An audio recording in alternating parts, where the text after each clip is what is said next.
ఆది పినిశెట్టి గారు యాక్ట్ చేసిన డ్రైవ్ అనే మూవీ యాక్చువల్లీ చాలామందికి అసలు ఈ మూవీ ఒకటి వచ్చిందని కూడా తెలియదు. బేసిక్గా అఖండ 2 రిలీజ్ అయినప్పుడే ఈ మూవీ కూడా రిలీజ్ అయింది. అంత బజ్ అయితే లేదు. అఖండ 2లో ఆది గారు ఉన్నారు కానీ అంత ఇంపార్టెంట్ క్యారెక్టర్ అయితే ఆయనకి ఇవ్వలేదు.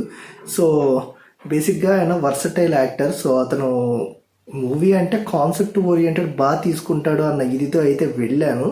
బట్ నాకైతే మూవీ అంత ఇంట్రెస్టింగ్గా అనుకోవాలి. అంటే తీసుకున్న పాయింట్ బాగా తీసుకున్నారు కానీ అంత ఇంట్రెస్టింగ్గా తీసుకెళ్ళాలి. అసలు స్టోరీ విషయానికి వస్తే అతను ఒక జర్నలిస్ట్. సో అతను ఒక సీక్రెట్ అగ్రిమెంట్ అనేది అయితే చేసుకుంటారు.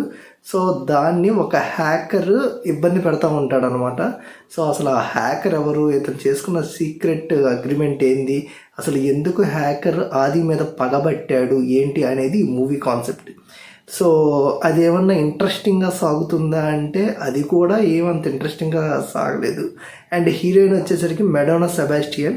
సో తనకి కూడా అంత పెద్ద రోల్ అయితే ఇవ్వలేదు. సో టోటల్లీ ఓవరాల్గా చూసుకుంటే ఇది థియేటర్కి వెళ్ళి వాచ్ చేయగలిగే అంత మూవీ అయితే కాదు. బట్ ఓటీటీకి వచ్చినప్పుడు ఒకసారి అయితే మీకు కుదిరినప్పుడు మూవీ చూడాలి ఏదో ఒకటి అనుకున్నప్పుడు ఈ మూవీని అయితే ఒక లుక్ వేసుకోవచ్చు. బట్ ఈ మూవీకి కంటిన్యూషన్గా సీక్వెల్ ఉందని కూడా కొన్ని ట్విస్ట్లు వదిలేశారు.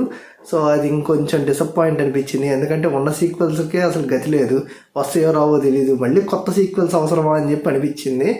సో బెటర్ ఈ మూవీ బజ్ లేకపోవడానికి దీనికి కారణం కరెక్టే అనిపించింది.